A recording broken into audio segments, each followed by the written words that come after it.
राम राम राम हरे हरे। श्री श्री राधा दामोदर भगवान की जय। राधा माधव कुंज बिहारी जय।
की गोविंदाय की जय, श्रील प्रभुपाद की जय, समवेत गौर भक्त वृंद की जय, श्री कृष्ण जन्माष्टमी महामहोत्सव की जय, निताई गौर प्रेमानंदे।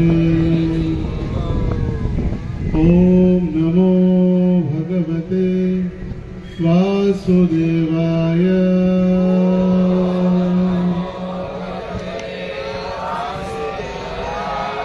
ओम नमो भगवते वासुदेवाय। ओम नमो भगवते वासुदेवाय। नारायणं नमस्कृत्यं नरं चैव नरोत्तमं देवीं सरस्वतीं व्यासं ततो जयमुदीरये। नष्टप्रायेषु भद्रेषु नित्यं भागवत सेवया भगवती उत्तम श्लोके भक्तिर्भवति नैष्ठिकीम्। कृष्णाय वासुदेवाय देवकी नंदनाय च नंदगोपः कुमाराय गोविंदाय नमो नमः। हरे कृष्ण। मुखं करोति वाचालं पंगुं लंघायते गिरिं यत्कृपातमहं वन्दे श्रीगुरुं दीनतारिणं परमानन्दमाधवं श्रीचैतन्य ईश्वरम्। सर्व भक्तांचं स्वागत आहे या श्री कृष्ण जन्माष्टमी महोत्सवासाठी। आपण एकत्रित झालेलो आहोत आज विठ्ठल रुक्मिणी मंदिरामध्ये जन्माष्टमीचा उत्सव साजरा करण्यासाठी। तशी जन्माष्टमी एक दिवस असते। जन्माष्टमीची जी तिथी ती एक दिवस होती, पण श्री प्रभुपादांच्या कृपेनं आपण जन्माष्टमीचं सीझन चालू ठेवतो। जसं फेस्टिवल सीझन, लग्नाचं सीझन, उत्सवांचं सीझन, त्याचप्रमाणे जन्माष्टमी सीझन देखील प्रारंभ झालेला आहे। आणि या वर्षी जी आपण जन्माष्टमी साजरी केली ती 5251वी जन्माष्टमी साजरी केली। आणि श्री प्रभुपादांच्या कृपेनं फक्त भारतातच नाही तर 160 देशामध्ये ही जन्माष्टमीचा उत्सव साजरा करण्यात आला। हरी बोल। मग जपान असो, स्वित्झर्लंड असो, सिंगापूर असो किंवा अमेरिका असो, युरोप असो, जगाच्या पाठीवरती ज्या ज्या ठिकाणी शहरं आहेत आणि ज्या ज्या ठिकाणी श्रील प्रभुपादांच्या अनुयायांनी प्रचार करून मंदिरं बनवली, त्या प्रत्येक मंदिरामध्ये जन्माष्टमीचा उत्सव साजरा झाला। त्याचबरोबर काल श्रील प्रभुपादांचा 128वा आविर्भाव तिथी महोत्सव साजरा झाला। आणि फक्त शहरात आणि मोठमोठ्या देशातच नाही तर गावोगावी देखील, भारतात गावोगावी छोट्या छोट्या केंद्रांमध्ये देखील हा जन्माष्टमीचा उत्सव साजरा झाला। तर भगवंत ज्यावेळी अवतरित होतात त्यावेळी भगवंतांना अवतार घेण्यासाठी सगळ्यात महत्त्वाचं जर कारण असेल तर आपल्या भक्तांना आनंद प्रदान करण्यासाठी। भगवंतांनी भगवद्गीतेमध्ये भविष्यवाणी किंवा भगवद्गीतेमध्ये भगवंतांनी सांगितलं अर्जुनाला की अर्जुना, मी अवतार घेतो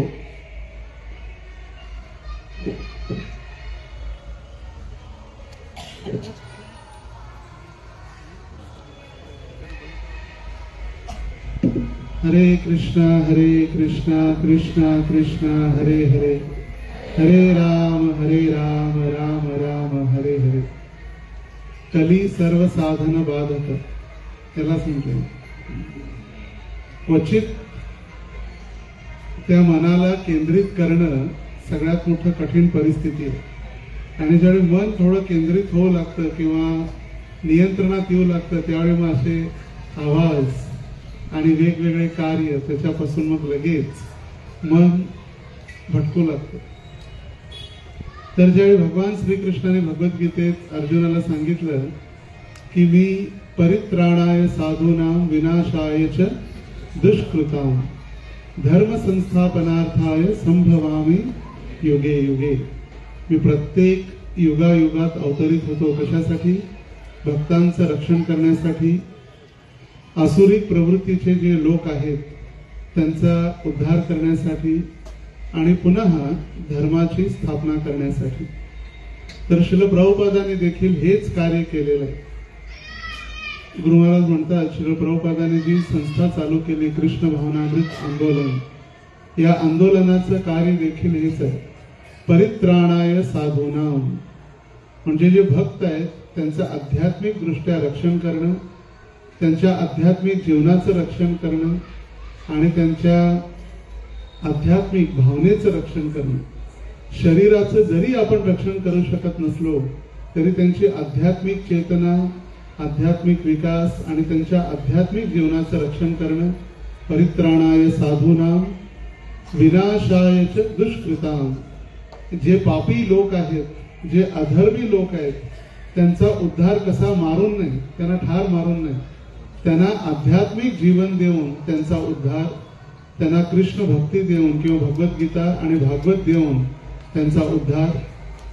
आणि परित्राणाय साधूनां झालं, विनाशाय च दुष्कृतां झालं आणि धर्म संस्थापनार्थाय, आणि या कलियुगाचा जो युगधर्म आहे हरिनाम संकीर्तन, ते स्थापन करण्यासाठीच ही प्रभुपादांनी देखील संस्था जी प्रारंभ केली. त्याच्यामध्ये 3 कार्य आहेत: भक्तांचं रक्षण, त्यांच्या आध्यात्मिक जीवनाचं, त्याचबरोबर जे दुष्ट प्रवृत्तीचे लोक आहेत, जसं आपण ऐकलं ज्यावेळी नित्यानंद प्रभूंना आक्रमण करण्यात आलं, जगाई आणि माधाईने त्यांच्यावर आक्रमण केलं आणि आक्रमण झाल्यानंतर चैतन्य महाप्रभू इतके क्रोधित झाले, त्यांनी लगेच सुदर्शनला बोलवलं त्यांची हत्या करण्यासाठी. आणि त्यावेळी नित्यानंद प्रभू आणि हरिदास ठाकूरांनी विनंती केली महाप्रभूंना, महाप्रभू हा जो तुमचा अवतार आहे, चैतन्य महाप्रभूंचा अवतार, हा नमो महावदान्याय अवतार, यावेळी आपण कुणालाही ठार करण्यासाठी नाही तर त्यांची जी आसुरिक प्रवृत्तीची भावना बदलण्यासाठी, आणि ती भावना बदलण्यासाठी तुमचा जो अवतार झालेला आहे, आणि तीच भावना किंवा तेच कार्य प्रभुपादांच्या आंदोलनात देखील आहे. आपण मारत नाही लोकांना, पण त्यांची जी आसुरिक प्रवृत्ती आहे ती मारून त्यांना भक्त बनवतो, म्हणजे काय करतो, धर्माची स्थापना करतो. तर 3 कार्य प्रभुपादांनी संपूर्ण जगभरात केले. सगळ्यात पहिला भक्तांच्या आध्यात्मिक जीवनाचं रक्षण, कारण जोपर्यंत संघटना किंवा संघ होत नाही तोपर्यंत आध्यात्मिक जीवन टिकून राहू शकत नाही. तो किती मोठा स्वतःला भक्त समजत असेल किंवा मोठा साधू जरी असेल, संन्यासी जरी असेल किंवा देवता जरी असतील, तरी त्यांचं पतन होणं निश्चित आहे. जर तो भक्ती करणं किंवा भगवंतांच्या प्राप्तीसाठी त्याला वाटत असं मी एकटा करू शकतो, एकटा आपण काहीही करू शकत नाही. आणि म्हणून आचार्य गणलितात, एकाकी आम्हा नाही पाय बल हरिनाम संकीर्तने, आम्ही एकटं काही करू शकत नाही. आणि म्हणून प्रभुपादांनी पहिला संघटना तयार केली, ज्यामुळे सर्व भक्तांना एकत्रित येऊन संघात शक्ती कलयुगे, या कलियुगामध्ये आपण एकत्रित राहून भगवंतांची भक्ती करू शकतो. आता कित्येक ठिकाणी जन्माष्टमी झाल्या, भगवंतांचा जन्म झाला, झुला झाला, दही अंडी झाली, पण त्या ठिकाणी वातावरण आणि भावना भगवंतांच्या प्रित्यर्थ, दासोस्मी किंवा भगवंत प्रभू आहेत, आम्ही त्यांचे दास आहोत, ते आमचे मालक आहेत, आम्ही त्यांचे सेवक आहोत, ते सर्वांचे नियंत्र आहेत आणि आम्ही त्यांच्या अधीन आहोत, ही नव्हती भावना. भगवंतांनी खेळ खेळले म्हणून आपण पण खेळ खेळायची ही भावना होती. आपल्याला आणि भगवंतांना दोघांनाही समान आणण्याची पद्धती. भगवंतांनी दहीहंडी खेळून आपण दहीहंडी, पण भगवंतांनी एक दुसऱ्याच्या खांद्यावरती चढून खेळली, पण तो भक्तांना आनंद देण्यासाठी, माखन देण्यासाठी. कॉम्पिटिशन मध्ये भगवंतांनी दहीहंडी खेळली नाही. लाख रुपये, 51,000 रुपये आणि अगदी वर 4 मजली बिल्डिंग, 10 मजली बिल्डिंग, 100, 200, 500 फुटावरती भगवंतांनी कधी नाही खेळली. आपल्याच काही मोजक्या मित्रांना घेऊन भगवंत, आणि तीही भगवंतांच्या भक्तांची इच्छा होती की प्रत्येक गोपीची इच्छा होती की भगवंतांनी माझा पुत्र म्हणून आमच्या घरी यावं. आवडत तर फक्त वरून म्हणायचे ते, जसं म्हणतो ना आपण, मुंह में राम बगल में छुरी. वरून भक्त आहेत, आपण हात जोडतो, पण आतून ही खरी भावना आहे. पण त्याच पद्धतीनं गोपींची वरून त्या रागवायच्या गोपी की कृष्ण येऊ नये, आम्हाला व्यत्यय उत्पन्न करू नये, आमच्या घरातून हा चोरी करतो. पण प्रत्येक गोपीची इच्छा असायची की भगवंतांनी आमच्या घरी येऊन आमच्या बालकाप्रमाणे आमच्या हाताने खावं, आम्हाला त्यांनी दर्शन द्यावं आणि आमचा पुत्र म्हणून त्यांनी कार्य करावं. देवरेड्डी बसा. संध्याकाळ, सकाळ पण नाही, रात्र पण नाही, संध्याकाळ सुद्धा झोप येते. किती कृष्ण लीला मनोहारी आहे. लोकांना झोपायला गोळ्या खाव्या लागतात. तिथं कृष्ण लीला प्रारंभ झाली की ऑटोमॅटिक डोळे बंद होतात आणि ध्यानपूर्वक झोप लागते. हा कलियुगाचाच प्रभाव आहे. कलौ सत्वहरम पुंसाम. जे काही आपण आध्यात्मिक कार्य करण्यासाठी जातो ते लगेच नष्ट करण्यासाठी कली तयारच आहे. तर भगवंतांचं जे कार्य श्रील प्रभुपादांनी संपूर्ण जगभर ते पोचवलेलं आहे. 3 गोष्टी: भक्तांचं रक्षण, जे आसुरी प्रवृत्तीचे लोक आहेत त्यांच्या आसुरी प्रवृत्तीपासून त्यांचा उद्धार, आणि धर्म संस्थापनार्थ, कलियुगाचा युगधर्म स्थापन करण्यासाठी. तर 160 देश आपण ऐकतो, आपल्याला वाटतं की असतील 160 देश, पण संपूर्ण पृथ्वीच्या पाठीवरती आम्ही स्वतः त्याचा अर्धा तरी, थोडा तरी अनुभव केला. 40-50% तरी, पूर्ण नाही पण अर्धी पृथ्वी तरी कव्हर केली. म्हणजे प्रत्येक देशामध्ये त्या भक्तांची भावना, रशिया असो, युरोप असो, अमेरिका असो, असे आतुरलेले आहेत सगळे भक्त ती कृष्ण भावना स्वीकारण्यासाठी. त्यांच्याजवळ कमी नाही, सगळं आहे, पैसा आहे, बिझनेस आहे, प्रॉपर्टी आहे, पण जो आध्यात्मिक आनंद, जो प्रेम आहे, तो फक्त भगवंतांच्या चरणी, आणि तो प्रभुपादांनी दिला. जे प्रभुपादांना विचारलं की प्रभुपाद, हे जे LSD ड्रग्स वगैरे आहेत ते घेतल्यानंतर आम्ही प्रसन्न राहतो, आम्ही एकदम आमच्या भावनेतून उठून जातो. प्रभुपाद म्हणाले, कृष्ण कीर्तन जे आहे ते स्टे हाय फॉर एव्हर. एकदा वर गेली ती खाली येणंच नाही. ही जी नशा आहे भगवंतांच्या भक्तीची, एकदा चढली की उतरणं नाही. बाकीच्या नशा आहेत, आज रात्री पिली की उद्या सकाळी उतरते. आज रात्री सोडते त्याला, मी मोठा राजा आहे, ए काढ त्याला बाहेर, मी बघतो. सकाळी जरी बोलवलं तरी बाहेर येत नाही, दरवाजा लावतो, कोणीतरी मारेल. रात्रीच फक्त ती नशा चढलेली असते. पण भक्तीची नशा असते हाय फॉर एव्हर. जसं जगात म्हटलं जातं, I love you for ever, पण ते फॉर एव्हर कधीच नसतं, काही काळासाठी असतं. आणि व्यक्ती बदललं की मग प्रेम बदलून जातं. पण भगवंतांविषयी जे प्रेम आहे, भगवंतांची जी भक्ती आहे, ती एकदा जर स्वीकारली हृदयापासून, तर ती भगवंत आपल्याला कधीही एकटं मात्र सोडत नाही. आपले परिवारातील सदस्य आपला त्याग करतील, आपले मित्र, आपले बांधव त्याग करतील, आपले नातेवाईक त्याग करतील, पण भगवंत जे हृदयांतरी बसलेले आहेत ते कधीही आपला त्याग करत नाहीत. शेवटच्या क्षणापर्यंत ते सरते शेवटी सदैव आपल्या सोबत असतो. आणि हाच उद्देश आहे भगवंतांना अवतार घेण्याचा, की आपल्या भक्तांना आनंद देण्यासाठी. भगवंतांच्या 4 जे गुण आहेत, विशेष गुण, जे बाकीच्या कोणत्याही अवतारामध्ये नाही, फक्त कृष्ण लीलेमध्ये. बाल वेणू सगळ्यात पहिला जी आहे लीला माधुरी, भगवंतांनी बाल रूपामध्ये ज्या लीला केल्या, त्या लीला फक्त कृष्ण लीलेमध्ये सर्वांना आनंद देणाऱ्या होत्या.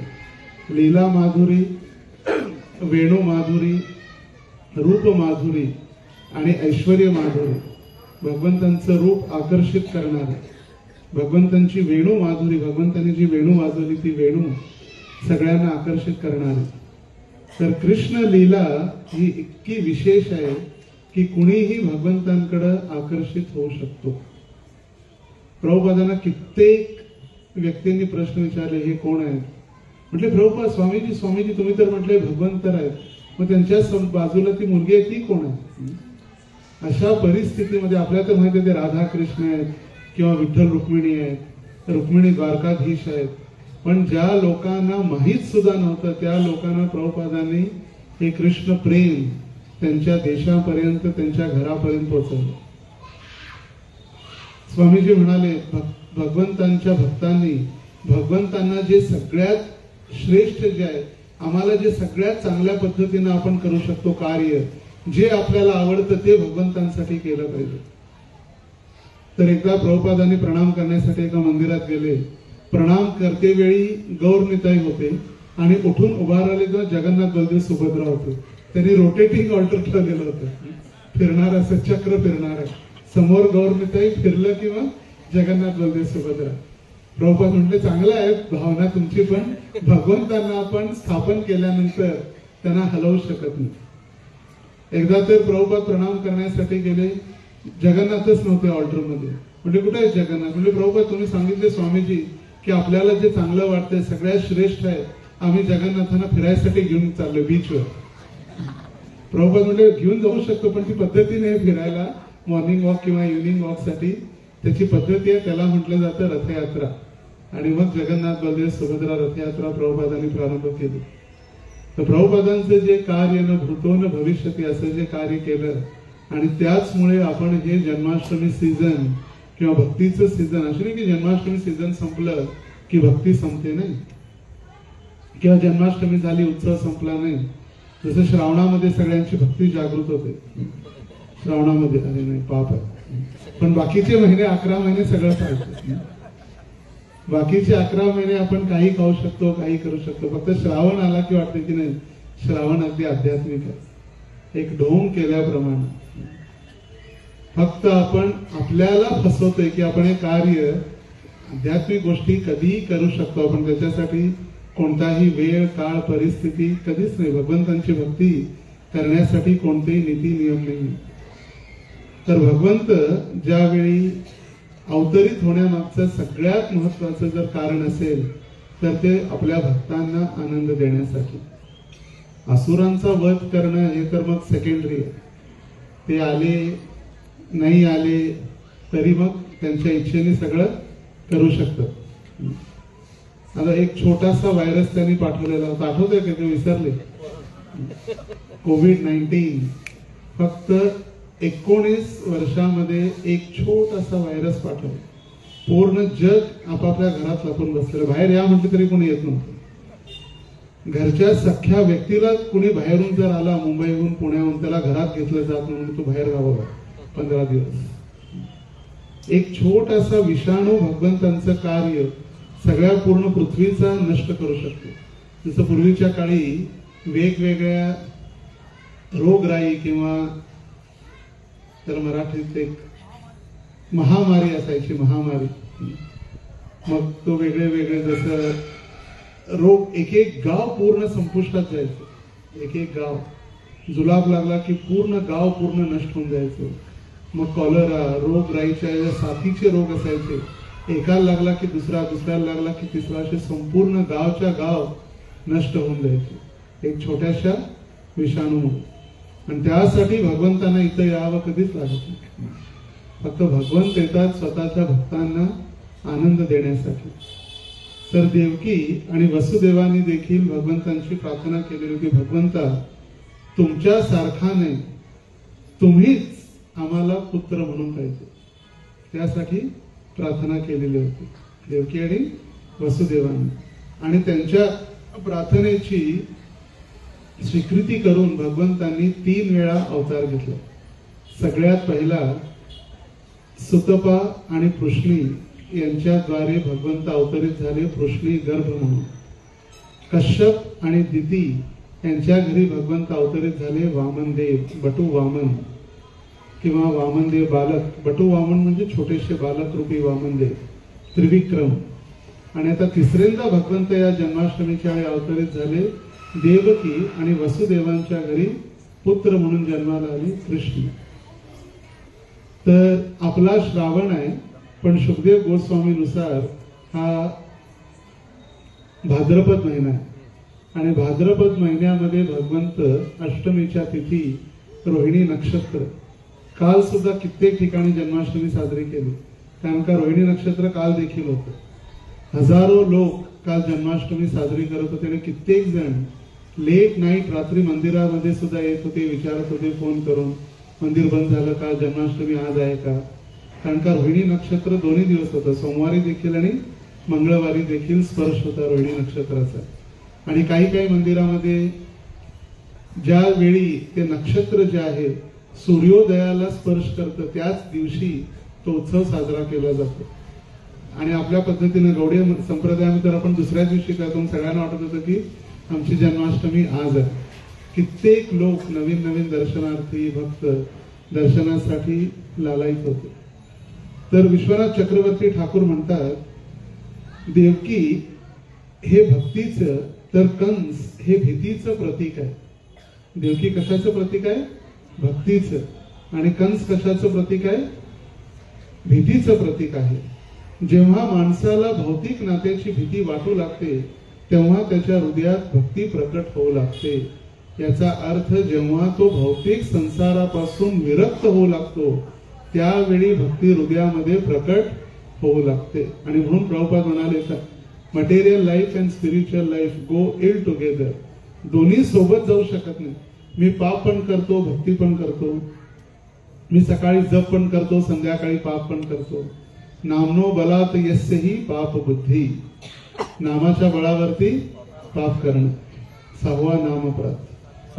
सातवा नामपराध. नामाच्या बळावरती पाप करणं. नामनो बलात यस्यहि पाप बुद्धी. नामाच्या बळावरती पाप करणं. नमो अकिंचन वित्ताय निवृत्त गुणवृत्तये आत्मा रामाय शांताय कैवल्य पतये नमः. कुंती महाराणी प्रार्थना करते, नमो अकिंचन वित्ताय. हे भगवंता, जे भौतिक संसारामध्ये होरपळून गेलेले आहेत त्यांचं धन तुम्ही आहात. नमो अकिंचन वित्ताय. वित्त म्हणजे धन. आणि जे भौतिक संसारामध्ये पूर्णपणे होरपळून गेलेले आहेत किंवा भौतिक संसाराला पूर्णपणे त्रासून गेलेले आहेत त्यांचं धन आपण आहात. नमो अकिंचन वित्ताय निवृत्त गुणवृत्तये.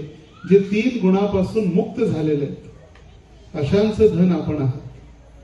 आणि ते धन भगवंत आहेत. भौतिक जगामध्ये असं नाही की ज्याच्याजवळ धन आहे त्याचे भगवंत होऊ शकत नाही. उदाहरणावरून एक आहे भिकारी आणि एक आहे भिक्षुक. भिकारी म्हणजे ज्याला संपूर्ण जगाची जरी संपत्ती दिली तरी त्याचं पोट भरत नाही किंवा समाधान होत नाही. आणि भिक्षुक म्हणजे पूर्णपणे भगवंतांवरती भगवंतांच्या अधीन आहे किंवा भगवंतांवर आश्रित आहे. जे मिळालं ते मिळालं, नाहीतर नाही. ते आहेत भिक्षुक. त्यामुळे भिक्षुक आणि भिकारी हे दोन्ही सारखे नाहीये. भगवंतांचे भक्त जे आहेत त्यांना भिक्षुक म्हटलं जातं आणि भिकारी या भौतिक जगातला. त्याच्याजवळ सगळं असून देखील तो पूर्णपणे आसक्त असतो. कितीही संपत्ती असली तरी तो संपत्तीचा कधी उलगडा करत नाही. तो सदैव कंजूसच राहतो आणि सदैव भीक मागतच राहतो. आणि मेल्यानंतर ती तशीच संपत्ती राहते. कृपणः फल हेतव. कृपणा म्हणजे कंजूस. पण भगवंतांचे जे भक्त आहेत भिक्षुक, त्यांना पूर्णपणे ते भगवंतांवर आश्रित आहेत. आणि म्हणून संन्यासीला अनिकेतः म्हटलेलं आहे. अनिकेतः, ज्याचं कोणतंही घर नाही किंवा तो स्वतःच्या भोजनासाठी कधीही अग्नी पेटवत नाही. स्वतः अग्नी पेटवून तो स्वतःचं भोजन कधी बनवत नाही. भगवंतांवरती पूर्णपणे आश्रित. तर जेव्हा आपण भगवंतांवर आश्रित होतो आणि भौतिक जगाची आपल्याला भीती वाटू लागते, भौतिक जगाची आपल्याला भीती वाटू लागते किंवा भौतिक संसार हा आपला जगण्यासारखा नाही, हे जेव्हा आपल्याला कळते की हे स्थान माझ्यासाठी राहण्यासाठी स्थान नाही, हे स्थान सभ्य माणसासाठी नाही. आपल्याला लवकरात लवकर हे स्थान सोडून भगवंतांकडे वापस जाणे आहे. हे जेव्हा कळतं त्यावेळी आपल्या हृदयामध्ये भक्ती प्रकट होते. आणि म्हणून म्हटलेलं आहे देवकी भक्तीचं प्रतीक आहे आणि कंस भीतीचं प्रतीक आहे. ज्यावेळी भौतिक जगाची भीती व्यक्तीला वाटू लागते त्यावेळी भक्ती हृदयामध्ये प्रकट होऊ लागते. जेव्हा माणसाला भौतिक नात्याची भीती वाटू लागते तेव्हा त्याच्या हृदयात भक्ती प्रकट होऊ लागते. मनातून मरीचीचा उदय होतो असे म्हणतात. ज्याचे काम, क्रोध, लोभ, मत्सर हे 6 पुत्र आहेत आणि हृदयात कृष्ण भावना उदित होते तेव्हा कृष्ण प्रकट होतात आणि शुद्ध भक्ती जागृत झाल्याने मरीचीचे 6 पुत्र मारले जातात. त्यानंतरच भगवंतांच्या अवतरणासाठी संकर्षणाकडून योग्य ती परिस्थिती निर्माण केली जाते. आता देवकीचे 6 पुत्र मारले गेले तर आपल्या हृदयामध्ये सुद्धा ते 6 पुत्र मारीचीचे पुत्र जे आहेत ते कोण कोण आहेत? काम, क्रोध, लोभ, मत, मोह आणि मात्सर्य हे षट रिपू जेव्हा मारले जातील त्यावेळी आदि गुरु बलराम किंवा संकर्षण आपल्या हृदयात गुरु जे आहेत ते भक्तीचं बीज प्रदान करते आणि ते भक्तीचं बीज प्रदान केल्यानंतर त्या आदि गुरूंच्या संकर्षणाच्या कृपेमुळे भक्तीचं वातावरण आपल्या हृदयामध्ये तयार होईल. आणि मग त्यानंतर 8वा पुत्र देवकीचा कोण होता? कृष्ण, स्वयं भगवंत श्री कृष्ण हे आपल्या हृदयात मग अवतरित होते. तर हे विश्वनाथ चक्रवर्ती ठाकूर आपल्या टीकेमध्ये लिहितात भगवंतांचा अवतार तर होतोच पण सगळ्यात महत्वाचं अवतार आपल्या हृदयात भगवंतांचा होणं गरजेचं आहे. आणि त्यासाठी सांगितलेलं आहे की हरिवंशच्या अनुसार देवकीचे जे 6 पुत्र झाले त्यांची नावं हंस, सुविक्रम, क्रथा, दमन, रिपुमर्दन आणि क्रोधहंता हे 6 पुत्र होते देवकीचे जे पहिले मारले गेले. आपण कधी ऐकलेले का नाव? विश्वनाथ चक्रवर्ती ठाकूर हरिवंशच्या अनुसार लिहितायत हंस, सुविक्रम, क्रथा, दमन, रिपुमर्दन आणि क्रोधहंता. ब्रह्मदेवांना प्रसन्न करून घेण्यासाठी त्यांनी आपले पितामह हिरण्यकश्यपूची साथ सोडली आणि तपस्या सुरू केली.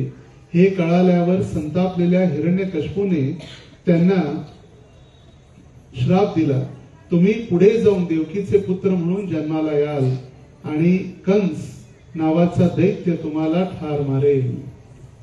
हे हिरण्यकश्यपूचे सगळे कोण होते? वंशज किंवा हिरण्यकश्यपूची साथ त्यांनी सोडून दिलेले प्रपौत्र. प्रपौत्र म्हणजे मराठीत त्यांना पणतू म्हणतात. पणतू एक आहे पुत्र, पौत्र आणि प्रपौत्र. मुलगा, नातू आणि पणतू त्याला म्हटलेलं आहे प्रपौत्र.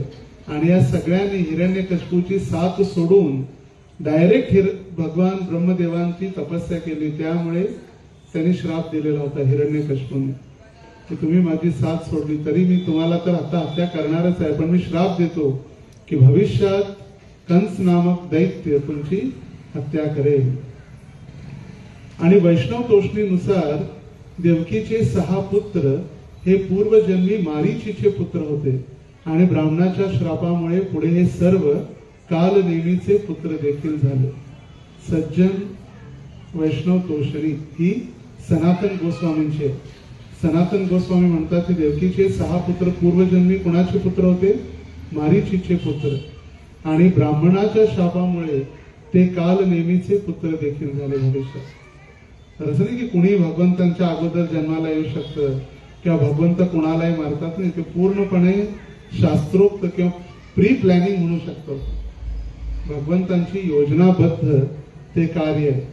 आणि जसं मी सांगितलं स्वयंभुव सहस्त्र काळातील पूर्वजन्मात ज्यावेळी हीच देवकी आणि वसुदेवानी भगवंतांची प्रार्थना केलेली होती तर सगळ्यात पहिला कृष्णी आणि सुतपाचे पुत्र झाले कोण? पृश्नी गर्भ. देवकी झाली पृश्नी आणि ब्रह्मदेवांचे पुत्र सुतपा हे कोण होते? वसुदेव. तर सुतपा आणि पृश्नीने भगवंतांची प्रार्थना केलेली होती आणि भगवंता तुम्हीच आमचे पुत्र म्हणून जन्माला आहे. तुम्हीच, तुमच्या सारखे नाही. भक्तिविनोद ठाकूरांनी प्रार्थना केलेली होती जगन्नाथांना किंवा विष्णूला की आम्हाला तुमचा रे, तुमची शक्ती जी आहे ती पाठवा. द रे ऑफ विष्णू म्हणजे भक्ती सिद्धांत सरस्वती ठाकूर. भगवंतांच्या प्रकाशाची शक्ती आहे. भगवंतांची जी दिव्य ज्योती प्रकाश जो आहे ते प्रकाश म्हणजे भक्ती सिद्धांत सरस ठाकूर म्हणून जन्माला आले. पण सुतपा आणि पृष्णीने भगवंतांना विनंती केली की भगवंता तुम्हीच आमचे पुत्र म्हणून जन्माला आहे. तर देवकी होती पृष्णी आणि ब्रह्मदेवांचे पुत्र सुतपा होते कोण? वसुदेव. आणि त्यांचा पहिला पुत्र जो झाला ते भगवंत अवतरित झाले पृष्णी गर्भ. नंतर आदिती आणि कश्यप यांचे पुत्र झाले भगवंत वामनदेव किंवा उपेंद्र ज्यांना म्हटलं जातं. आणि आता तिसऱ्यांदा भगवंत अवतरित होणार आहे देवकी आणि वसुदेवांच्या घरी पूर्णावतार घेऊन भगवंत आता पूर्णपणे अवतरित होणार आहे. तर भगवंत अवतार ज्यावेळी घेतात त्यावेळी पूर्ण त्यांच्या भगवंतांच्या कुळ जो आहे त्या कुलाचं देखील वर्णन आहे संपूर्ण. असं नाही की भगवंत अचानक आले प्रकट झाले, नाही, त्यांची पूर्ण वंशावली आपली असते ना, वंशावली. आजोबा, वडील, आजोबा, पणजोबा, ठापर पणजोबा अशी सगळी एक मोठी लिस्ट असते. त्याच पद्धतीनं उग्रसेन महाराजांचे 9 पुत्र झाले आणि 5 कन्या झाल्या. ते 9 पुत्र होते उग्रसेनांचे कंस, सुनामा, नक्रोध, कंक, शंकू, सुहू, राष्ट्रपाल, दृष्टी आणि तुष्टिमान. आणि त्यांच्या 5 कन्या होत्या कंसवती, कंका, शुरभू आणि वासुपालिका या 5 कन्या. तर त्यापैकी वसुदेवांच्या सोबत या सगळ्यांचा विवाह झालेला होता. त्या सगळ्या ज्या कन्या होत्या उग्रसेन महाराजांच्या त्या सगळ्यांचा विवाह उग्रसेन महाराजांसोबत, क्षमा करा, उग्रसेनच्या कन्या वसुदेवांसोबत झालेला होता. आणि वसुदेवांच्या ज्या पत्नी झाली रोहिणी, रोहिणीचे पुत्र झाले बलराम. रोहिणीचे पुत्र बलराम आणि नंतर देवकीचे पुत्र कोण झाले? कृष्ण. या कंसाच्या त्रासामुळे रोहिणीला वसुदेवांनी नंद महाराजांजवळ ठेवलेलं होतं गोकुळामध्ये. ही रोहिणी नंद महाराजांची पत्नी नाही, ही पण वासुदेवांचीच पत्नी आहे, पण तिला ठेवलेलं कुठं होतं? गोकुळामध्ये. आणि म्हणून कृष्ण आणि बलराम दोघेही भगवंत जे अवतरित झाले कृष्ण आणि बलराम हे दोघंही देवकी आणि वसुदेव आणि रोहिणी यांचे पुत्र झाले. तर ज्या दिवशी भगवंत अवतरित झाले तो दिवस होता अष्टमीचा. अष्टमीचा दिवस आणि बुधवार. आज कोणता वार आहे? आज पण बुधवारच आहे. तर बुधवारच्या दिवशी भगवान श्रीकृष्ण अवतरित झाले. तर रोहिणी नक्षत्र, त्याचबरोबर भाद्रपद महिना, कृष्ण पक्ष, अष्टमी तिथी, बुधवार, आणि ज्यावेळी संपूर्ण ब्रह्मांडामध्ये शीतलता, अगदी शांत वातावरण, मनमोहक, अगदी भक्तांना आकर्षित करणारं असं वातावरण प्रकट झालं. आणि कमळ जे आहेत ते रात्री उमलत नाहीत, कधी फुलत नाहीत रात्री, पण त्या दिवशी रात्री कमळ सुद्धा फुलू लागले भगवंतांना प्रसन्न करण्यासाठी. सरोवरामध्ये कमल पुष्प फुलू लागलेले होते आणि मंद मंद वर्षा सुद्धा पडू लागलेले होते भगवंतांचं स्वागत करण्यासाठी. अभिषेकाच्या वेळी आलेली कोणी जर ध्यानपूर्वक जर बघितलं असेल, अगदी मंद मंद वर्षा भगवंतांचं स्वागत करण्यासाठी. आणि त्यावेळी त्या कारागृहामध्ये भगवंत अवतरित झाले. आणि त्यासाठी शुकदेव गोस्वामी म्हणतायत, तमद्भुतम बालकं भुजे क्षणं चतुर्भुजं शंख गदायुधं श्रीवत्स लक्ष्म्यं गलशोभि कौस्तुभं पीतांबर सांद्र पयोद सौभगं महार्द वैदूर्य किरीट कुंडल त्विषा परिष्वक्स सहस्रकुन्तलम् उद्यामकाद्योत्तकुण्डाधिवि विरोचमानं वसुदेव ऐक्षतः. वसुदेवांनी त्यावेळी अद्भुत नवजात बालकास पाहिले. त्यांचे नेत्र कमळा समान सुंदर होते. भगवंतांचे नेत्र किती सुंदर होते, कशाप्रमाणे? कमळाप्रमाणे. आणि म्हणून भगवंतांचं एक नाव आहे अरविंद नेत्र. अरविंद म्हणजे कमळ. अरविंदाला कमळाला सुद्धा अरविंद म्हटलेलं आणि सूर्याला सुद्धा अरविंद म्हटलेलं. कारण जसा सूर्योदय होतो सूर्याकडे पाहत पाहत ती कमळाची फुलं उमलतात. आणि त्यांचे नेत्र कसे आहेत? भगवंतांचे कमळाच्या पाकळीप्रमाणे आहेत. आणि म्हणून कुंती महाराणी देखील प्रार्थना करते भगवंतांची, नमो पंकज नाभाय, नमः पंकज मालिने, नमः पंकज नेत्राय, नमस्ते पंकजांग्रये. भगवंतांना कधी ब्युटी पार्लर मध्ये जाऊन जबरदस्ती ओढावे लागले नाही डोळे, किंवा काळं किंवा काही मेकअप करून असे लांब करावे लागले. भगवंतांचे स्वाभाविक कमळाप्रमाणे नेत्र आहेत. वसुदेवांनी त्यावेळी अद्भुत नवजात बालकास पाहिले. त्यांचे नेत्र कमळा समान सुंदर होते. त्यांनी आपल्या हातात शंख, चक्र, गदा आणि पद्म ही 4 आयुधे धारण केलेली होती. सगळ्यात पहिला ज्यावेळी भगवंत अवतरित झाले त्यावेळी ते द्विभुजधारी सर्वसामान्य बालक नव्हतं, चतुर्भुज बालक होतं. आणि कधी बाळ रडत येतं, भगवंत रडत नाही आले. भगवंत स्वतः भगवंत ते भौतिक जगातील जन्म होतो तसा त्यांचा जन्म नाही. चतुर्भुज कुणी आहे का जन्म घेतलेलं कुठं? कधी ऐकलं? 4 भुजा असलेला बालक, शंख, चक्र, गदा, पद्म धारण केलेलं. आता अजून पुढे वर्णन सुखदेव गोस्वामी काय लिहितात. त्यांनी हातात शंख, चक्र, गदा, पद्म ही 4 आयुधे धारण केलेली होती. त्यांच्या वक्षस्थलावर श्रीवत्स चिन्ह होते. त्यांनी कंठावर तेजस्वी कौस्तुभ मणी धारण केलेला होता. त्यांनी पितांबर धारण केलेले होते. त्यांचे शरीर घन निळ्या मेघाप्रमाणे श्यामवर्णीय होते. त्यांच्या विखुरलेल्या काळा केसांची पूर्ण वाढ झालेली होती. वैदुर्य मण्यांमुळे अनन्य साधारण वाढ झालेली होती. त्यांच्या मुकुटाची आणि कर्णकुंडलांची शोभा त्यावरील अमूल्य अशा वैदुर्य मण्यांमुळे अनन्य साधारण झालेली होती. या व्यतिरिक्त ते बालक सुंदर मेखला, कंकण, बाजूबंद आणि तत्सम अलंकारामुळे अनुपम दिसत होते. या जगातून एक दोरा किंवा शरीर आपण घेऊन जाऊ शकत नाही.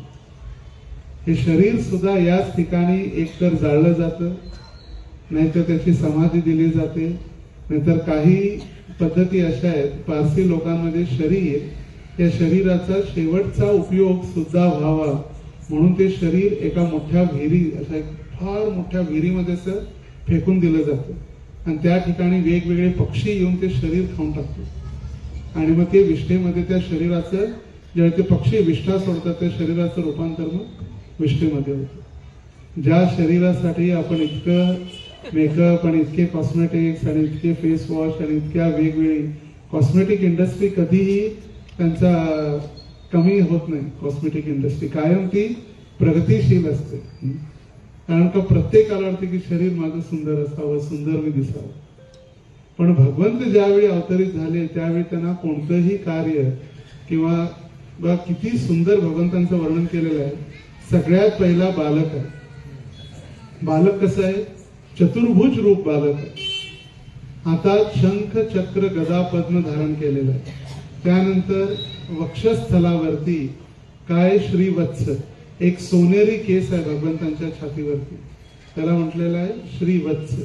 ते फक्त भगवंतांच्या छातीवरती आहे. आपल्या छातीवरती काळे आणि पांढरे केस सापडते. थोडीफार जवानीमध्ये काळे आणि नंतर मग पांढरे. पण भगवंतांच्या छातीवरती सोनेरी केस आहे ते आहे श्रीवत्स. गळ्यामध्ये, कंठावरती कौस्तुभ मणी आहे. फक्त भगवंतांच्या गळ्यामध्येच तो कौस्तुभ मणी आहे. आणि भगवंत येतानाच देवकीने कोणतेही कपडे किंवा वेगवेगळे वस्त्र तयारी करून ठेवली नव्हती. भगवंत जेव्हा प्रकट झाले पहिलाच भगवंत पितांबर धारण करून आलेले होते. देवकीला पळावं लागले कपडे आणण्यासाठी किंवा वेगवेगळे वस्त्र एकत्रित करण्यासाठी. भगवंत पितांबर धारण करून आलेले होते. त्यांचे शरीर घन निळ्या मेघाप्रमाणे श्याम वर्णीय होते. आकाशामध्ये जसे काळे ढग असतात त्याच पद्धतीनं काळे आणि निळा रंग भगवंतांचा आहे. घन इवह श्याम म्हणून त्यांचं नाव आहे घनश्याम.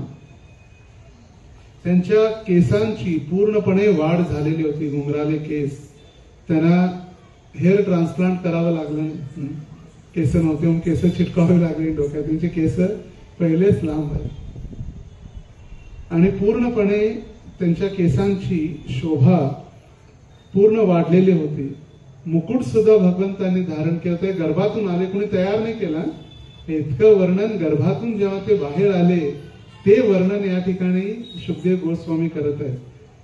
त्यांच्या मुकुटाची आणि कर्णकुंडलांची शोभा अमूल्य आणि वैदुर्य मण्याद्वारे तयार झालेले होते. वैदुर्य मणी, त्या कानातले जे होते कुंडल, मुकुट धारण केलेले होते. हातामध्ये बाजूबंद, दोन्ही ज्या हातामध्ये बाजूबंद आणि कंगन सुद्धा भगवंतांनी, बांगड्या सुद्धा भगवंतांनी ज्या घालून असा भगवंतांचा अवतार झाला. तर ज्यावेळी प्रभुपाद 1974 की 76 दोन पैकी कुठल्या तरी एक वर्षी तिरुपतीला गेलेले होते. 73 साली तिरुपती साली 73 साली जेव्हा प्रभुपाद तिरुपतीला गेले आणि तिरुपतीमध्ये ज्यावेळी बालाजीचं प्रभुपादांनी दर्शन घेतलं त्यावेळी प्रभुपाद म्हणाले की हे जे रूप जे आहे बालाजींचं रूप, बालरूप, हे त्या कारागृहातील रूप आहे. शंख चक्र गदा पद्म धारण केलेलं. बालाजी म्हणजे विष्णू तर कृष्ण आहेतच, पण कोणते कृष्ण आहेत?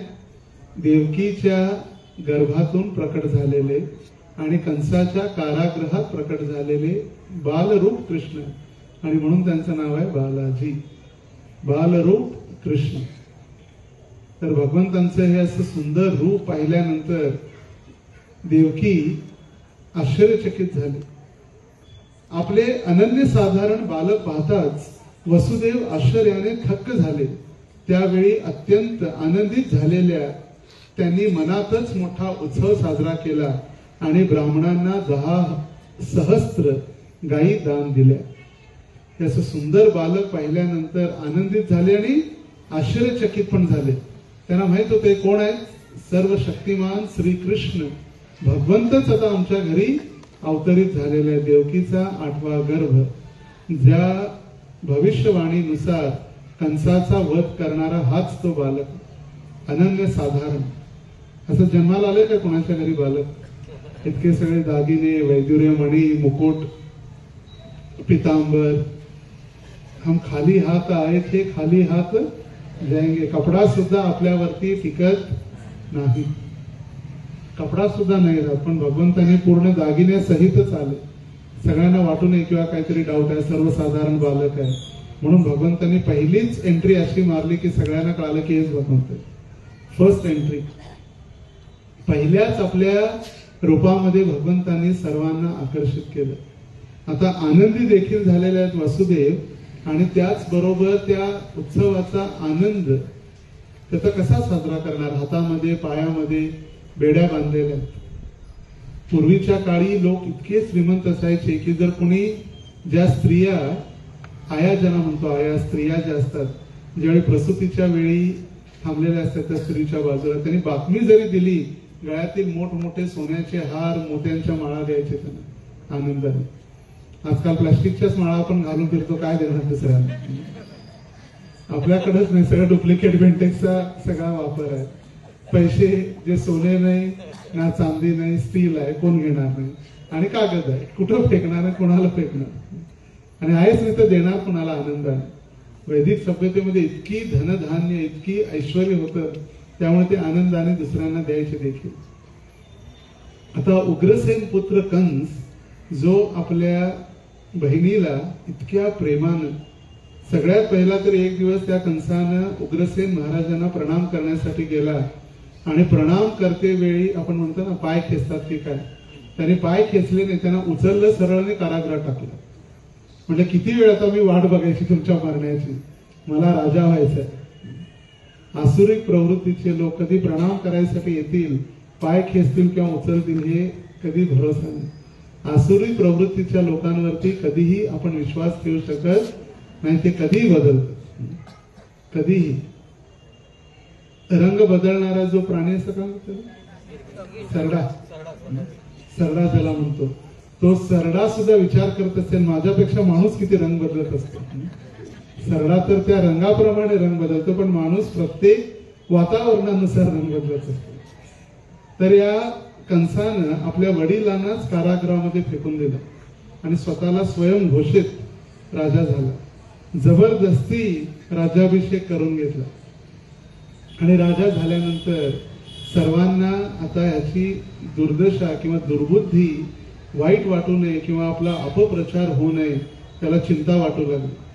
त्याने लगेच कमिटी मीटिंग बोलवली मंत्री आणि आपल्या मंडळाची. विचारलं तर त्याचे मंत्री पण कसे असेच आसुरी प्रवृत्तीचे. म्हणजे असं काय करायला पाहिजे सांगा, कारण जर जनतेने विद्रोह केला नागरिकांनी तर कठीण होईल. तर नागरिकांनी विद्रोह करू नये यासाठी काय केलं पाहिजे. तर राजा तर मी झालो म्हणजे काय नाही, 3-4 चांगले कामं करा, लोक लगेच विसरून जातील. आता बघा नेते पण तसे, काही 3-4 चांगले काम लोक लगेच विसरून जातात त्यांचं पूर्ण कार्य. त्याच पद्धतीने लगेच चांगले चांगले कार्य चालू केले. त्याच्यातील एक चांगलं कार्य होतं आपल्या बहिणीचा विवाह, देवकी आणि वसुदेवांसोबत विवाह. इतक्या सुंदर पद्धतीनं विवाह आयोजित केला. संपूर्ण मथुरा शहराला, मथुरा जे नगर आहे ती मथुरापुरी, सप्तपुरीपैकी एक मथुरा आहे, त्या मथुरेला, संपूर्ण मथुरा शहराला त्या एका नवविवाहिता वधू जशी असते, नवरी जशी लग्नामध्ये तयार होते, त्या पद्धतीनं त्या संपूर्ण मथुरेला त्यांनी तयार केलं. संपूर्ण मथुरा शहराला, फक्त आपल्या राजवाड्याला नाही, संपूर्ण शहराला अगदी सुंदर सजवलं एका नवविवाहिता वधूप्रमाणे. आणि लग्न झालं वसुदेवांसोबत. आता त्या ठिकाणी ज्यावेळी ती वरात देवकी आणि वसुदेवांच्या घरी चाललेले होते, त्यावेळी सगळं समाज, ते नागरिक, मथुरेचे संपूर्ण मथुरावासी जमलेले असताना पुन्हा नाटक चालू केलं होतं. बहिणीचा वियोग. म्हटले मी तुझ्याशिवाय आता कसा राहणार. आणि जो सारथी होता रथाचा त्याला उतरवलं. म्हटले मी माझ्या बहिणी शिवाय राहू शकत नाही. किती पलटत लोक, आसुरी प्रवृत्ती किती पलटत असते. तोच कंस बहिणीशिवाय राहू शकत नाही म्हणणारा त्या सारथीला त्यांनी रथावरून खाली उतरणे, स्वतः सारथ्य स्वीकारलं. म्हणजे मी सोडतो. आता देवी देवतांना चिंता वाटू लागली. आसुरी प्रवृत्तीचे लोक इतके जर सभ्य रीतीने आणि इतके चांगले वागू लागले तर भगवंत कसे अवतरित होणार. आणि भगवंत अवतरित झाले आणि जर असे आसुरी प्रवृत्तीचे लोक इतके चांगले कार्य करू लागले तर त्यांचा उद्धार कोण करणार. तर देवी देवतांनी मग लगेच भविष्यवाणी केली. हे मूर्ख कंसा, ज्या बहिणीचा विवाह तू केला आणि जिला घेऊन चाललेला त्याच देवकीचा 8वा पुत्र तुझा काल बनेल. आणि ही भविष्यवाणी ऐकल्यानंतर इतकं प्रेम गदगद असणारा कंस लगेच आपली तलवार काढली आणि त्या देवकीची हत्या करण्यासाठी तयार झाला. सक्का भाऊ पक्का वैरी. सक्का भाऊ पक्का वैरी कशासाठी. धनासाठी किंवा आपल्या इंद्रिय तृप्तीसाठी, ऐश्वर्यासाठी. जोपर्यंत आपली इंद्रिय संतुष्ट होतात तोपर्यंत सगळे चांगले आहेत. पण आपल्या इंद्रिय तृप्तीमध्ये कुठेही जर अडचण आली तर लगेच समोरचा व्यक्ती शत्रू होतो, लगेच शत्रू होतो. तो सख्खा भाऊ जरी असला तरी. आणि या ठिकाणी तर फक्त देवकीचा विरह न सहन करणारा कंस, जोर जोरात जो रडत होता तो कंस आता लगेच तलवार घेऊन मारण्यासाठी तयार झाला. आणि त्यावेळी वसुदेवांना थांबवावं लागलं. हे कंस काय करतो. म्हटलं हिचा 8वा पुत्र माझी हत्या करणार. म्हटलं 8वा पुत्र पहिला तरी होऊ दे, 8वा तर दूरची गोष्ट आहे. आणि सगळ्यात पहिला ही नवविवाहिता वधू आहे, हिची तू हत्या करते, ती तुझी बहीण आहे. आणि एका स्त्रीची हत्या करणं एका राजाला शोभून दिसत नाही. एक क्षत्रियाला न शोभणारं किंवा अशोभनीय हे कार्य आहे. आणि म्हणजे मी वचन देतो की जेव्हाही मला पुत्र संतान प्राप्त होईल तो पुत्र मी तुम्हाला आणून देईन. आणि वसुदेवाच्या शब्दावरती कंसाला विश्वास होता. पण वसुदेवाला सांगितलं मी तयार आहे, पण तुम्हाला दोघांना बाहेर सोडणार नाही. मी कुठे ठेवणार. कारागृहात, बंदी गृहात ठेवणार. बंदीगृहात ठेवलं लगेच, किती लगेच परिवर्तन. आणि त्यावेळी देवकी आणि वसुदेवांना बंदीगृहात टाकून दिलं. पहिला मुलगा जन्माला आला कीर्तिमान, आणि पहिला जन्माला आल्यानंतर आनंदानं वसुदेव आनंदित तर झाले, पण दुखी होऊन जसं वचन दिलेलं होतं, वचन पूर्ती करण्यासाठी ते बालक घेऊन कंसाजवळ पोचले. कंस मामाचा आहे, शेवटी मामाचं प्रेम जागृत झालं बालकाला बघितलं. ते सुंदर बालक कीर्तिमान नाव होतं त्याचं. तर त्या मामाला आनंद झाला आणि मामाने म्हटलं, अरे आठवा पुत्र, पहिल्यापासून तर का माझी अडचण नाही, म्हटलं घेऊन जा वापस. पण वसुदेवाला माहित होते कधीही मन परतणारा आहे किंवा पलटणारा आहे, कधी याची बुद्धी भ्रमित होऊ शकते. आणि त्यावेळी त्या बालकाला जेव्हा परत पाठवून दिलं, नारद मुनींना चिंता वाटू लागली. आता नारदांना चिंता वाटली की आता जर हा असुरी प्रवृत्तीचा व्यक्ती जर अशा पद्धतीने चांगले कार्य करू लागला तर काय होईल. आता भगवंत अवतरित व्हायचा लवकर, आणि लवकरात लवकर हा त्याची असुरी प्रवृत्ती वाढली तरच ह्याला भगवंत मारणार, नाही तर नाही मारणार. भगवंत त्याचा उद्धार करणार कसा. त्यापेक्षा आता काहीतरी करावं म्हणून नारद मुनी आले मथुरेमध्ये, आणि त्यांनी एक 8 मण्यांची माळ, कुणी म्हणतं 8 मण्यांची माळ, कुणी सांगितलं आचार्य की 8 पानांचं कमळ पुष्प त्यांच्या हातात दिलं आणि म्हणजे मोज 1 2 3 4 5 6 7 8. म्हणजे आता उलट करून जो 8वा होता ते पहिलं 1 2 3 4, दुसरा मणी घेऊन मोज 8, तिसरा मणी घेऊन मोज 8. म्हणजे नारद तुम्ही काय करताय सांगा. आणि त्या काळात म्हटले, बघ मूर्खा, म्हटले कुठल्याही मण्याने पहिला जो आहे तोही 8वा असू शकतो आणि 8वाही तो पहिला असू शकतो. आणि हे जेव्हा त्याला कळालं, लगेच त्याने देवकीचा जो पहिला पुत्र होता त्यांची लगेच आणला आणि त्याची हत्या केली. आणि अशा प्रकारे 6 मुलांची हत्या केली. आणि 7वा जो गर्भ होता, गर्भपात झाला असं वाटलं, पण भगवंतांच्या योग मायेच्या शक्तीनं त्यांना स्थानांतरित करण्यात आलेलं होतं. आता बंदीगृहात अडकलेल्या आहेत वसुदेव आणि देवकी. त्या अडकलेल्या वसुदेव आणि देवकीनं वसुदेवांनी 10 सहस्त्र म्हणजे 10,000 गायी दान दिल्या, मनोमन, मनापासून. कारण आता काहीच नव्हतं दान देण्यासाठी. जे पहिलं बालकाचं दर्शन घेतल्यानंतर आणि वैदिक सभ्यतेमध्ये फक्त गायी दान दिल्या जात नव्हत्या. आजकाल येतात लोक विचारतात गोदान करायचं आहे, गोदान, गाय देतात आणि निघून जातात.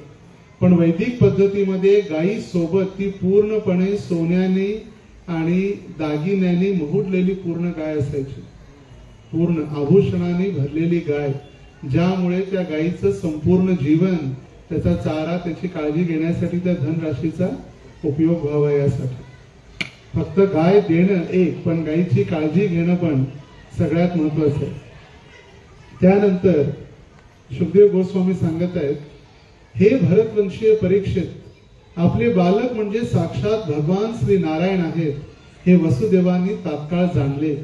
स्वाभाविक आहे, इतकं चतुर्भुज, कपडे दागिने घालून आलेलं बालक कोणी साधारण नसणार. त्यांनी निसंशयपणे हे तथ्य जाणल्यामुळे ते पूर्णतः निर्भय झाले. ते भगवंतांसमोर नतमस्तक झाले आणि आपले ध्यान एकाग्र करून त्यांची स्तुती करू लागले. भगवंतांनी आपल्या स्वाभाविक प्रभावामुळे आपले जन्मस्थान प्रकाशमान केलेले होते. कृष्ण है सूर्य सम, भगवंतांचं धाम जर प्रकाशमान असेल तर भगवंतांच्या दिव्य देहातून किती प्रकाश असेल. तो संपूर्ण बंदीगृह अगदी प्रकाशमान झालेला होता. आणि भगवंतांचं नाव आहे काय, स्वयंप्रकाश. स्वयंप्रकाश सोलापूरचे ते स्वयंप्रकाश दास आहेत. स्वयंप्रकाश हे भगवंत आहेत आणि त्यांचं कार्य पण स्वयंप्रकाशासारखंच आहे. इलेक्ट्रिकचं कार्य, लाईट पेटवण्याचं कार्य. आता सध्या पुण्यात आहे, त्यांचं कार्य पण लाईट पेटवण्याचं इलेक्ट्रिक कार्य. स्वयंप्रकाश दास, तर भगवंतांचं ते नाव आहे. स्वयंप्रकाशित त्यांनी संपूर्ण बंदीगृह केलेला होता. आता वसुदेव भगवंतांना म्हणू लागले, विदितोसी भगवान साक्षात पुरुषः प्रकृते पर, केवलानु भगवान नंद स्वरूप सर्व बुद्धिद्रुक. हे भगवान, तुम्ही भौतिक प्रकृतीच्या पलीकडे असणारे परमपुरुष आणि परमात्मा आहात. दिव्य ज्ञानाद्वारे तुमचे परमश्रेष्ठ स्वरूप जाणून घेता येते. आणि तुमच्या रूपाची अनुभूती देखील करून घेता येते.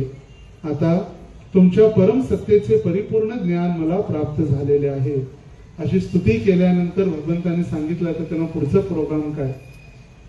मी आता सर्वसाधारण बालकाचं स्वरूप धारण करेन. मला इथून तुम्ही आता काय करायचं आहे, गोकुळात नेऊन ठेवायचं आहे आणि गोकुळामध्ये यशोदेच्या जवळ एक बालिका असेल तिला इथं घेऊन यायचं. तर ज्या क्षणी त्या बालकाला वसुदेवाने हातात उचलला त्याच क्षणी त्यांच्या हातातील आणि पायातील बेड्या तुटून पडल्या. त्याचा अर्थ आचार्य सांगतात की ज्यावेळी आपण भगवंतांना धारण करतो भौतिक जगातील सर्व कष्ट आपले नष्ट होतात. फक्त धारण करणं गरजेचं आहे, उचलणं. आपण भगवंतांना घेतच नाही. आपल्याला भीती वाटते भगवंतांना घेतलं तर काय होईल, भगवद्गीता हातात धरलं तर काय होईल, भगवद्गीता घरात आणलं तर काय होईल, अरे घरात भांडणं होतील, अरे भगवद्गीता घरात असलं तर आमचं खाणं पिणं बंद होईल. आपण भगवंतांना हातातच धरत नाही. आम्ही कित्येक वेळी ग्रंथ वितरणाच्या वेळी म्हणतो घ्या हातात भगवद्गीता, नाही नाही राहू दे तुमच्या आमच्या हातात नका. तर भीती वाटते हातात धरलं तर काय होईल. पण या ठिकाणी स्पष्ट आहे ज्यावेळी आपण भगवंतांना धारण करतो त्यावेळी आपले सर्व कर्म बंधनाचे जे बांधलेले कष्ट जे आहेत ते पूर्णपणे नष्ट होऊन जातात आणि सगळ्या हातातील बेड्या पायातील बेड्या साखळ दंड पूर्णपणे तुटून पडले खाली. आणि भगवंतांनी ज्या पद्धतीने सांगितलं तर भगवंतांना ठेवणार कशात, तर फक्त एक टोपली सापडली आणि त्या टोपलीमध्ये भगवंतांना घेऊन वसुदेव आता निघालेले आहेत. आणि ज्यावेळी वसुदेव निघाले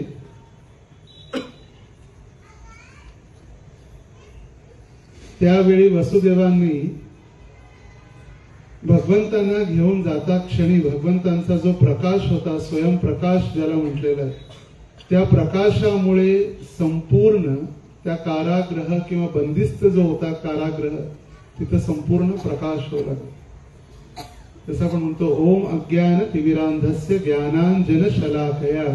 आध्यात्मिक गुरु काय करतात, टॉर्च कशाची, दिव्य ज्ञानाच्या प्रकाशाने आपल्याला घेऊन जातात. आता त्यांचं साक्षात ज्ञानाचं स्वरूप भगवंत आहे. तर त्या भगवंतांच्या प्रकाशानं संपूर्ण तो कारागृह प्रकाशित झालेला होता.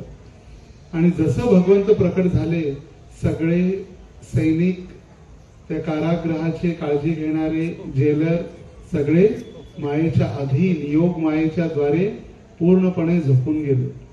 आणि महाराज म्हणतात का तेच काय, कुत्रे सुद्धा झोपले. जर कुत्रे ओरडले असते तर सैनिक कुठले असते. मध्यरात्रीच्या वेळ, मध्यरात्र आहे. आता जन्माला आले भगवंत 12 वाजता, 1 तास स्तुती झाली असेल भगवंतांच्या, तर रात्रीचे 1 वाजलेले आहेत, 1 ते 1:30. आणि त्यावेळी कारागृहातून वसुदेव एका बालकाला टोपलीत घेऊन चाललेले आहेत. हे पाहिल्यानंतर कुत्रे ओरडणार की नाही, ओरडतात रात्री. आणि म्हणून भगवंतांनी कुत्र्यांना सुद्धा झोपवलं.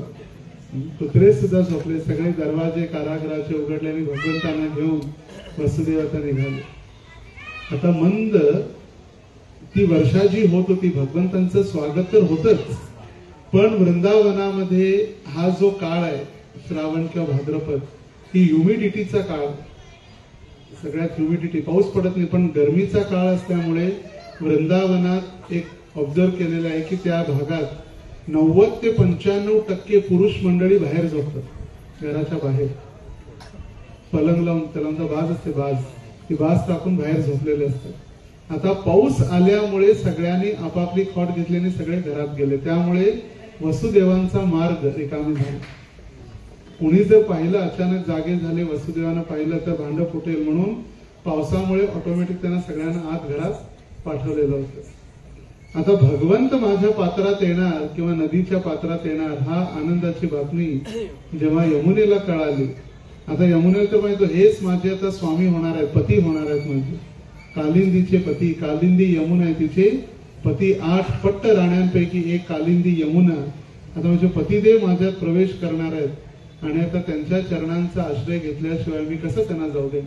आणि ती दुधडी भरून वाहू लागली आणि इतकी वाहू लागली, ज्यावेळी तिचा स्पर्श भगवंतांच्या चरणाला झाला नाही तोपर्यंत ती कमी झाली नाही. तर भगवंतांना चिंता, आता इथे जर मी तिला चरण दर्शन नाही दिलं तर माझे पिता जे आहेत ते पूर्णपणे बुडून जाते. म्हणून भगवंतांनी टोपलीच्या आत असलेले आपले चरण कमल बाहेर काढले दोन्ही आणि त्यांचा स्पर्श झाल्यावर लगेच यमुनेनं आपला मार्ग रिकामी करून दिला भगवंतांना जाण्यासाठी. आणि अशा पद्धतीनं गोकुळात वसुदेव पोचले आणि त्या यशोदे जवळ असले ते बालिकेला उचलून ते घेऊन पुन्हा परत आले. आता परत आल्यानंतर पुन्हा बांधले गेले. आता कारण का कुणाला आणले त्याने? योग मायेला आणलेला. आणि माया ही सदैव आपल्याला काय करते? बांधून ठेवते. आता इथं आल्यानंतर ती बालिका इतक्या जोर जोरात रडू लागली. सगळे जागे झाले. लगेच कंसाला बातमी भेटली. कंसानं लगेच आला आणि त्या बालिका असो किंवा पुत्र असो लगेच पहिला तर त्याला आश्चर्य वाटलं की बालिका कशी काय? पुत्र होता तरी सुद्धा मी सोडणार. त्याने दगडावरती आपटून मारण्याचा प्रयत्नच केला. ती आकाशात उडून गेली बालिका आणि अष्टभुजा धारण तिने केल्या आणि ती दुर्गा प्रकट झाली अष्टभुजाधारी. आणि विंध्याचल पर्वतावरती जाऊन ती स्थित झाली. विंध्याचल निवासी. विंध्याचलचे पर्वत जे आहेत पर्वतांच्या रांगा विंध्य पर्वत, त्या विंध्य पर्वतावरती जाऊन स्थित झाली आणि विंध्याचल निवासी आणि वैष्णवी, दुर्गा, सुभद्रा वेगवेगळ्या नावाने ती प्रसिद्ध झाली. आणि त्यावेळी तिने सांगितलं, हे कंसा काळजी करू नको, तू काय मला मारणार आहे? तुला मारणारा तर ऑलरेडी अवतरित झालेला आहे. आणि त्यावेळी कंसाची पुन्हा बुद्धी पलटली आणि लगेच त्याने आता देवकी आणि वसुदेवांचे चरण धरले. म्हटले क्षमा करा, मला माहित नव्हतं की देवी देवता सुद्धा खोटं बोलतात. त्यांनी सांगितलं की 8वा पुत्र असेल तर पुत्री निघाली आणि पुत्री निघाली आणि ती पण आकाशात गेली आणि देवी झाली. मला क्षमा करा, मी तुम्हाला फार कष्ट दिले. आणि हे झाल्यानंतर वसुदेव आणि देवकीला त्यांनी पूर्णपणे कारागृहातून मुक्त केले. आता भीती तर होती. भीतीपोटी लगेच त्यांनी इमर्जन्सी मीटिंग बोलवली, तात्काळ मीटिंग. आपल्या सभेमध्ये म्हटले काय करायचं? त्याचा तर अवतार झालेला आहे, शोधावा कुठं, करावं काय? तर त्यावेळी बकासुराची बहीण बकी पूतना त्या ठिकाणी आली आणि तिने सांगितलं माझं नाव पूतना आहे. पूत म्हणजे पुत्र आणि ना म्हणजे मी कुणाचाही पुत्र जिवंत ठेवणार नाही. मथुरा मंडलामध्ये किंवा ब्रज कोसामध्ये जितकेही पुत्र जन्माला आलेले असतील त्यांची मी हत्या करणार. आणि 6व्या दिवशी छठ पूजे दिवशी पूतनेनं कृष्णाला दूध पाजून मारण्याचा प्रयत्न केला, पण भगवंताने तिचं दूध पिता पिता तिचे प्राण सुद्धा प्राप्त केले. तर अशी छठ पूजा जी होते, छठी ज्याला म्हणतात, छठी पूजा.